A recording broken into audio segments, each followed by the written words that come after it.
कर सकते हैं। जी। तो बेसिकली बैंक का ये कनेक्शन है कि भी जैसे जो किसान है उनको बैंक की तरफ से, गवर्नमेंट की तरफ से क्या सुविधाएं मिलती हैं, जी। तो उसके बारे में बस पता करना चाहते हैं कि भी जैसे, और अगर फसल खराब हो जाती है तो फिर क्या बिल्कुल, हेल्प समझ मिलती गए। है। सो वो प्रोजेक्ट है। जी जी। हाँ, और बेसिकली उसमें भी फोकस ये है कि मेंटल हेल्थ पे क्या असर पड़ता रिकवरी है। प्रोसेस है ना, हाँ। और किस टाइप का क्या रूल्स रेगुलेशन है उसमें क्या देखो mental इसमें जो है तो आप अपने नाम से चालू करिए पहले तो। नाम बता हाँ। जी, मैं राजीव यादव, क्षेत्रीय प्रबंधक सर्व हरियाणा ग्रामीण बैंक। और हम जो है पूरे हरियाणा में 680 ब्रांचों के साथ किसानों को सर्व कर रहे हैं। और सबसे ज़्यादा जो है किसान क्रेडिट कार्ड, जो मेन जो क्रेडिट रिक्वायरमेंट किसानों की जो पूरी कर रहे हैं, उसमें हमारी मास्टरी है, मतलब मार्केट लीडर हैं हम उसमें। और इसमें जो किसानों को हम जो ऋण प्रोवाइड कर रहे हैं उनके उत्थान के लिए, वो बेयर मिनिमम जो गवर्नमेंट की स्कीम है 4% रेट ऑफ इंटरेस्ट सालाना। जैसे कोई किसान हमारे से किसान क्रेडिट कार्ड लेने आता है तो हम उसकी सबसे पहले असेसमेंट करते हैं ज़मीन के हिसाब से, भाई वो कितनी ज़मीन पे वो कर रहा है, उस ज़मीन पे वो क्या फसल उगा रहा है, इरिगेशन के साधन क्या है, उस सारी चीज़ों को, अदर इनकम क्या है, भाई वो साथ में डेयरी या बागवानी या कुछ और भी कर रहा है, तो उन सारी चीज़ों का असेसमेंट करके हम उसकी वाइबिलिटी निकालते हैं। और हमारे हिसाब से स्केल ऑफ फाइनेंस जो एक कमेटी DLRC बोलते हैं, डिस्ट्रिक्ट लेवल कमेटी होती है, वो डिसाइड करती है। फिर उसका हम स्केल ऑफ फाइनेंस, मतलब उसको कितना देना है पर एकड़, पर बफेलो या फिशरी का यूनिट है तो वो, उस हिसाब से हम उसकी प्रोजेक्ट सुन के उससे सेटिस्फाई होके उस लेवल से हम उसको फाइनेंस करते हैं। फाइनेंस की रिपेमेंट जो है बड़ी आसान है, वो उसकी इनकम से टाइम से रिलेट करेगी। जैसे फसल है, वो 6 महीने की फसल है तो 6 महीने बाद डिमांड करेंगे।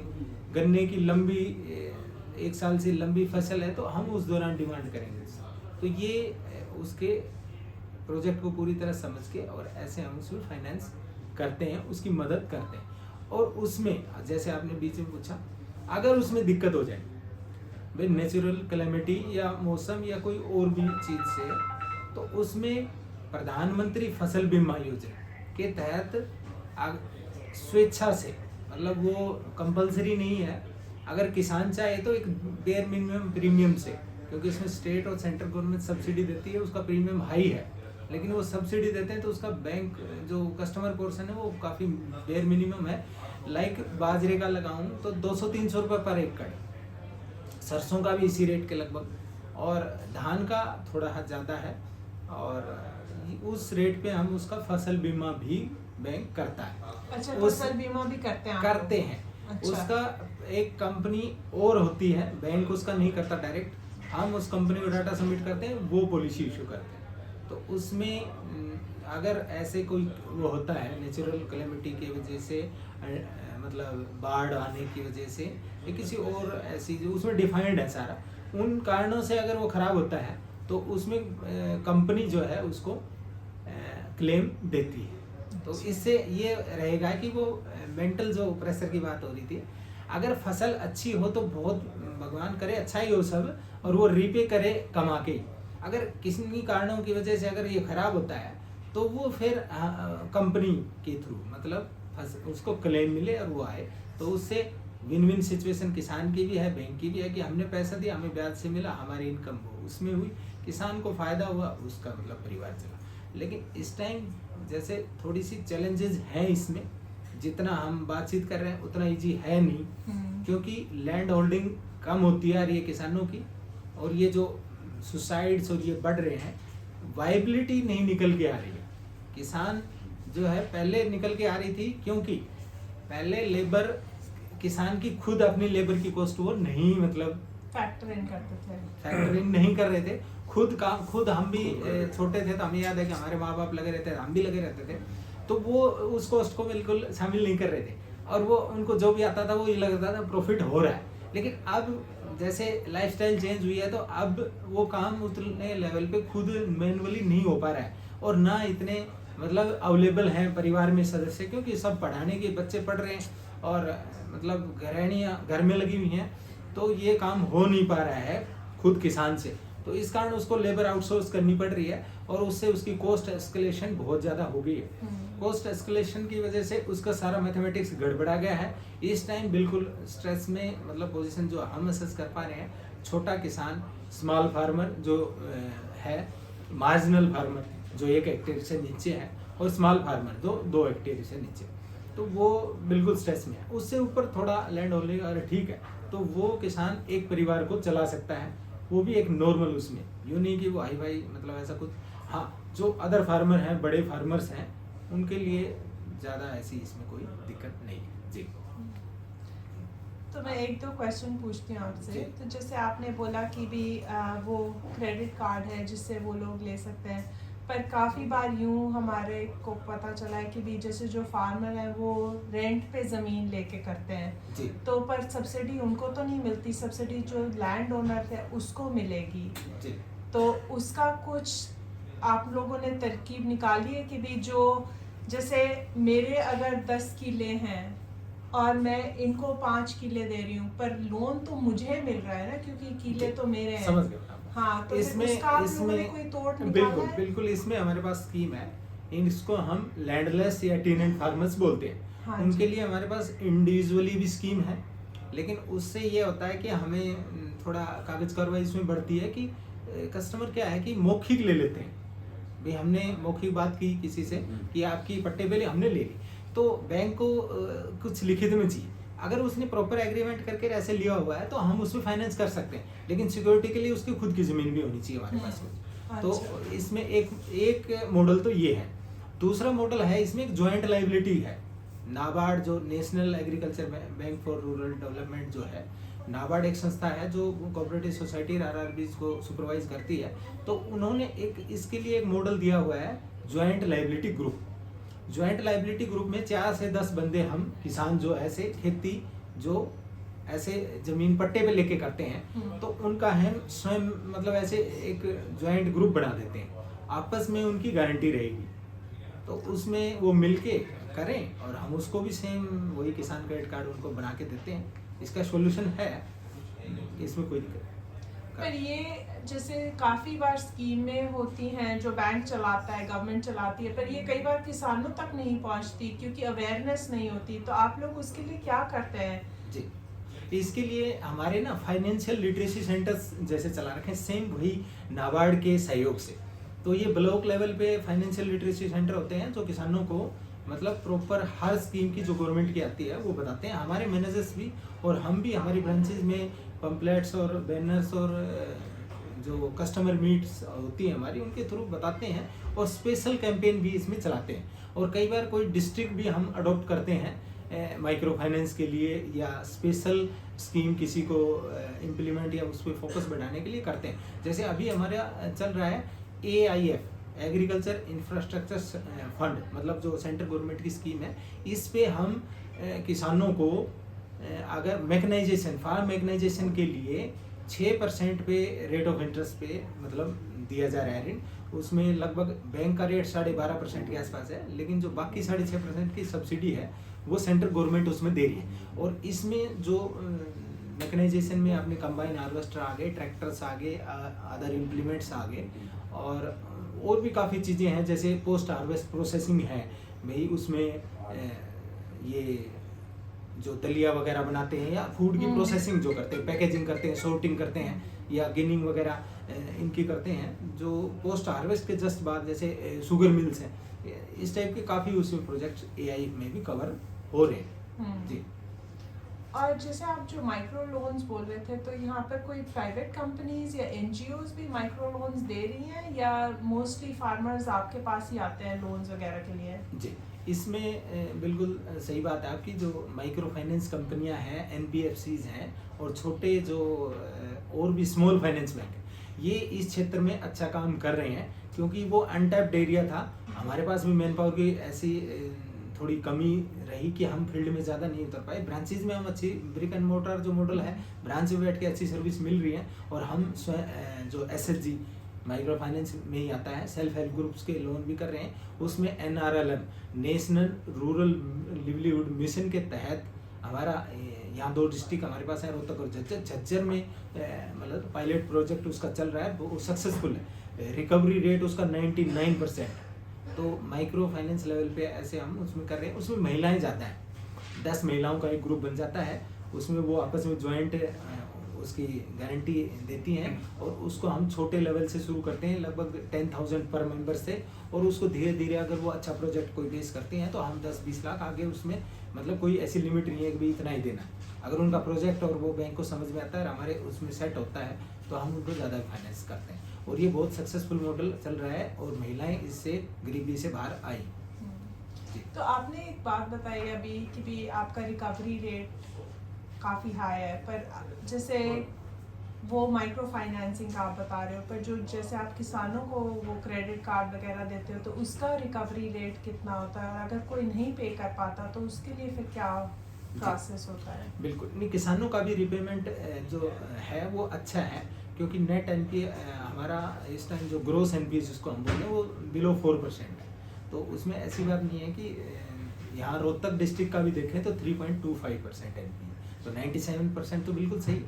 और इसमें जहाँ दिक्कत हो जाती है, जैसे कोई कमाने वाले की डेथ होगी या परिवार में और कोई ऐसा फाइनेंशियल कंस्ट्रेंट्स आए कि वो नहीं रिपे कर पाए, ज़्यादा उनका वो बर्डन आ गया कोई, तो उसमें फिर बैंक कोशिश करता है कि अगर एक्चुअल में जेन्युइन दिक्कत है तो हमारे पास वन टाइम सेटलमेंट स्कीम भी है। हम जो मानसिक मतलब परेशानी की जो बात कर रहे थे, हम भी उस बात को समझते हैं कि ये इस किसान के साथ एक्चुअल में कोई जेन्युइन दिक्कत हुई है, तो हम उसमें हमारा इंटरेस्ट वेव करते हैं, चार्जेज वेव करते हैं, और हम आपस में बैठ के एक मेज पे एक जगह बैठ के सेटलमेंट उससे करते हैं कि भाई आपको ये इतने में हम इसका सेटलमेंट करते हैं। तो वो उनको मंजूर है, बैंक को मंजूर है, तो हम उसमें करते हैं। हम भी कोशिश यही करते हैं कि किसी को स्ट्रेस ना हो, कोई ऐसी कंडीशन ना आए कि किसान आत्महत्या करे। तो बैंक के पास ऐसी स्कीम भी है कि हम उसको उस डेब्ट ट्रैप से बाहर निकालने की पूरी कोशिश करते हैं। हमारे पास उसके लिए स्पेशल स्कीम भी है, उसको हम DSS बोलते हैं, डेब्ट स्वैप स्कीम। अगर उसने प्राइवेट मनी लेंडर्स से लिया हुआ है, मान लो वो हाई रेट पे 24% पे या 36% पे, जो हरियाणा में नॉर्मल है कि किसान आड़तियों से या उनसे ले लेते हैं, तो वो है तो छोटे लेवल का। हरियाणा में उसको मानेंगे तो लगेगा कि अमाउंट छोटी है, वो 1 लाख रुपए तक का है। वो हमें डिक्लेरेशन देगा, सरपंच से नंबरदार से ऐसे अटैच करके देगा कि मैंने इस प्राइवेट लेंडर से इतना 1 लाख रुपए लिया हुआ है, तो हम उसका रिइंबर्स कर देंगे। हम लोन खड़ा करेंगे, वो वही मतलब नॉर्मल रेट पे होगा, 9 से 11% की रेंज का होगा, और वो उसमें हम उसको स्वैप कर लेंगे उसको। तो उसमें यही है कि वो हम भी समझ रहे हैं, हम भी ग्राउंड पे काम कर रहे हैं कि किसान स्ट्रेस में है तो हम उनका स्ट्रेस कैसे दूर कर पाए बैंकिंग सुविधा। जी नहीं, ये तो बहुत अच्छा है। तो आपका कोई डिस्क्रेशनरी फंड होता है या कुछ, तो भी जैसे कि भी इतने % तक या इस अमाउंट तक आपने बताया अभी, जैसे 1 लाख तक, तो उतना ही आप कर पाते हैं, उससे ज़्यादा अगर किसी का होए तो फिर वो क्या कर सकते हैं? जी, उसमें देखो इतने लेवल का तो हम कोशिश करते हैं। अगर उससे ज़्यादा है तो उसके लिए फिर कोई वो हमें प्रोजेक्ट मतलब बताए कि मैं ये काम कर रहा हूँ और इस काम में मेरे को इतना पैसा मतलब लगा हुआ, तो उससे अगर हमें वो पसंद आता है और रेगुलेटरी गाइडलाइंस में भी कहीं कोई दिक्कत नहीं है, तो हम मतलब ये हमारे लिए लिमिट कोई मतलब मायने नहीं देते। अच्छा, हम 10, 20, 50, हाँ, लेकिन हमें वो प्रोजेक्ट वाइबल लगना चाहिए और रेगुलेटरी अथॉरिटी को वो मतलब उसमें कानून में सही होना चाहिए, तो वो हम करते हैं बड़े लेवल के ऊपर। तो ये तो जैसे मैं आपसे सुन रही हूँ कि बहुत अच्छी स्कीमें आप लोगों ने निकाल रखी हैं फार्मर्स के उसके लिए, तो ये क्या स्टेट गवर्नमेंट से आई है या आपको लगता है कि ये नेशनल गवर्नमेंट से आई? क्यों हरियाणा में कम सुइसाइड्स होती है और महाराष्ट्र में ज़्यादा होती है? जी, इसके लिए बिल्कुल सही बात है कि स्कीम्स जो है मेन सेंट्रल गवर्नमेंट ही बनाती है, और एग्रीकल्चर के लिए स्पेशल, जैसे मैंने शुरू में भी बताया, national bank for agriculture and rural development NABARD जो है इसका सारा सुपरविजन करता है। वो जितनी भी एग्रीकल्चर रिलेटेड इंडस्ट्रीज हैं और उनकी डेवलपमेंट है या ग्रामीण विकास के और भी काम है, तो स्टेट गवर्नमेंट्स के साथ स्टेट गवर्नमेंट को भी लोन देते हैं, और वो प्रोजेक्ट अच्छे लेवल के इरिगेशन के प्रोजेक्ट हैं या और भी जैसे फिशरी के बड़े प्रोजेक्ट्स हैं या राइस सेलिंग या ऐसे मतलब हैं एग्री क्लिनिक्स हैं, ऐसे जो हैं वो प्रोजेक्ट सेंट्रल गवर्नमेंट और स्टेट गवर्नमेंट इन एजेंसी के थ्रू करवा रहा है और ये हर स्टेट में स्कीम लागू है। लेकिन हरियाणा और महाराष्ट्र का कंपैरिजन हम इरिगेशन फैसिलिटी के हिसाब से थोड़ा डिफरेंस है। वहाँ बरानी खेती ज़्यादा है, यहाँ पूरा इरिगेटेड है। भाई एक दो डिस्ट्रिक्ट को अपन छोड़ दें जो साउथ हरियाणा को, बाकी पूरा हरियाणा नहरों से कैनाल से इरिगेशन सिस्टम से अच्छा काम चल रहा है। तो यहाँ हमें पर एकड़ जो प्रोडक्टिविटी है वो हरियाणा की महाराष्ट्र से बहुत अच्छी है। तो ये इसमें मेजर इशू ये है, स्कीम का कोई वो नहीं है कि भाई महाराष्ट्र में वो स्कीम नहीं है यहाँ है, ऐसा ज्यादा वो नहीं है। Agriculture basically based on irrigation. फिर आपको, सॉरी मैं बहुत टाइम ले रही हूँ, तो आपको यूँ लगता है कि भी वहाँ पर इरिगेशन कम है तो ज़्यादा लोगों को मुश्किलें आती हैं और वो सिस्टम को स्ट्रेन करते हैं, इस वजह से ज़्यादा लोगों को मदद नहीं मिल पाती? जैसे हो सकता है फंड्स तो सेम आते हो हरियाणा और महाराष्ट्र के पास, पर वहाँ पर अवेल करने वाले, रिक्वेस्ट करने वाले ज़्यादा लोग हैं, यहाँ पर कम हैं। आप इस वजह से लगता है? नहीं ऐसा कुछ नहीं है। अच्छा, ऐसा देखो, ये तो वहाँ भी बुद्धिजीवी लोग बैठे हैं सेंटर में भी, और जो ये मशीन जो गवर्नमेंट डिपार्टमेंट से यहाँ भी, तो वो जो एलोकेशन ऑफ फंड है वो तो पॉपुलेशन पे डिपेंड करता है और वहाँ के प्रोडक्शन पे भी। एग्रीकल्चर हरियाणा कितना योगदान दे रहा है, महाराष्ट्र कितना दे रहा है, तो ये इन चीज सारे फैक्टर्स को ध्यान में रख के ही किया जाता है। ये वैसे मेरे से रिलेटेड क्वेश्चन नहीं है, लेकिन मैं इसमें मेरा जो बुद्धि मेरे को जो प्रेरणा कर रही है वो यही है कि ऐसा नहीं, मेरे को फैक्टर इसमें यही लग रहा है कि मेजर जो है इरिगेशन का ही है।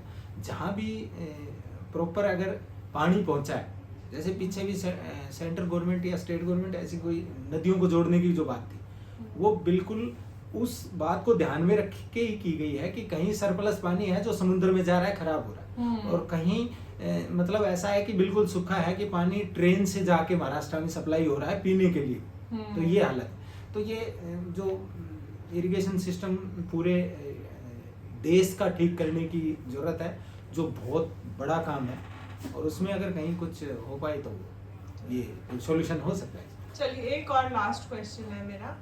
तो आपने जैसे बताया कि भी इंश्योरेंस कराते हैं, बीमा कराते हैं, तो कई बार जो प्राइवेट कंपनी, आप तो मिडिल मैन हो, तो आप बीमा नहीं करते, आप प्राइवेट कंपनी को देते हो इंफॉर्मेशन और वो बीमा करते हैं। तो आपको कभी यूँ लगा है कि भी प्राइवेट कंपनी जब इंश्योरेंस पे करने का टाइम आता है तो वो टाइम से जाके फार्मर्स की फसल नहीं देखते? जैसे क्या हुआ कि आज ओले पड़े, फिर अगर वो 1 महीने तक इंश्योरेंस वाला जाके नहीं देखेगा तो खेत तो। जी नहीं, बिल्कुल बहुत बढ़िया आपका क्वेश्चन है। और ये इश्यू जो है ये सेंट्रल गवर्नमेंट के, स्टेट गवर्नमेंट के और यहाँ जो डिपार्टमेंट्स काम कर रहे हैं उनकी नॉलेज में है। इसकी कमेटी भी इस टाइम में बनी हुई है कि एक रेवेन्यू डिपार्टमेंट से बंदा होगा, एक इंश्योरेंस कंपनी से होगा और एक बंदा एग्रीकल्चर डिपार्टमेंट से होगा। तो इनका कॉम्बिनेशन होगा, तो उसमें ऐसा मोनोपोली नहीं चल सकती। लेकिन फिर भी कहीं छुटमुट अगर ऐसी शिकायतें आती हैं तो एक प्रॉपर उसका रीएड्रेसल सिस्टम है और उसमें शिकायत की जा सकती है। अब तक हमें ऐसी ज़्यादा प्रॉब्लम इसमें आई नहीं है कि क्लेम देने में कंपनी ने कोई ऐसा किया हो। जहाँ डिले किया है तो उनको पेनल्टी भी लगी। लेकिन ये थोड़ा हाई रिस्क एरिया है एग्रीकल्चर इंश्योरेंस का। अभी ये इनिशियल स्टेज पे ही है, 16 में शुरू हुआ था, तो लगभग 7-8 साल जो है, तो अभी इसमें थोड़ा और डेवलपमेंट की इसमें ज़रूरत है। अभी जैसे सब्सिडी देके सेंट्रल और स्टेट गवर्नमेंट इस प्रीमियम में जब इसको चला रहे हैं, लेकिन इसमें थोड़ा और अर्निंग की ज़रूरत इसमें महसूस होती है कि ये इसको थोड़ा और सिंप्लीफाइड या थोड़ी इसकी रीच बढ़ाई जा सके, किसी भी कोई भी तरीका इसमें अपना के, तो वो इसमें फ़ायदा हो सकता है। थोड़ा इसमें इश्यू आप मान सकते हो कि है। चलो, थैंक यू, आपने बहुत अच्छे से